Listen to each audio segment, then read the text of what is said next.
गोटे गाँव जड़े लोक दीटा छेली रखिथिले और से प्रतिदिन गाँ पाख जंगल को छेली दुईटा को नहीं चराइबाकू जाए और से प्रतिदिन भल भल घास आनी खाइबा पई दिए। एहीपरि किछि दिन गला परे से लोक हाट को जाई आउ एक नुआ छेली किनी आनिला।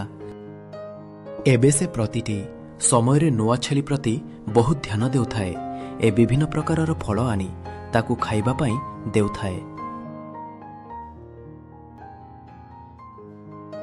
मालिकर यह अनादर देखि से दुईटी छेली मने मने बहुत दुखित होई पड़िले। अच्छा भाईना मालिक तुमको कोठू आनिला बा? आमे तो ए आखो पाखरे केबे देखिनु तुमको। जाजपुर रो आसीच बदे ना पूरा टेकी देइछ मालिक को आउ। नाइ मो दीदी मु टी कटक टका खाली मालिक को टिके पसंद कारण मु परा तांको ससुर गार।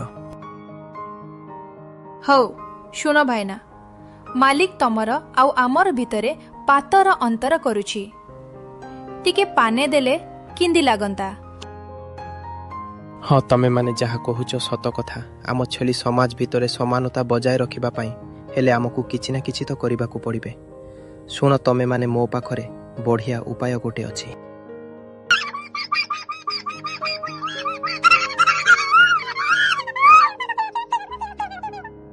योजना मुताबक ता परदिन सकाळ घास चरुथिबा समय रे कटक छेलीटा जंगल भीतर को चलीगला एवं तापरे गोधुरी समय रे मालिक खोजिबा पई आसिले। आउ नुआ छेली को ना पाई से जंगलर पाखरे निराश होई बसी पड़िल।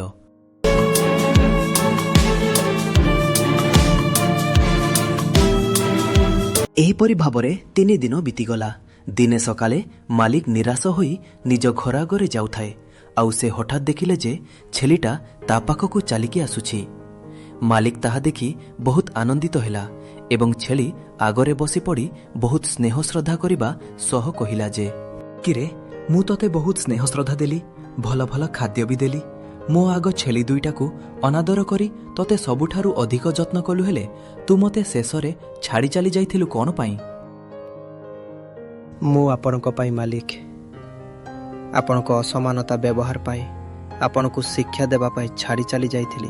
आपण पुरुणा हेतिबारो दीदी माननकु जेमिति अनादर करुथिला मते डोर थिला जे भविष्यत रे मो सह भी आपण एमिति ही करिवो बोली।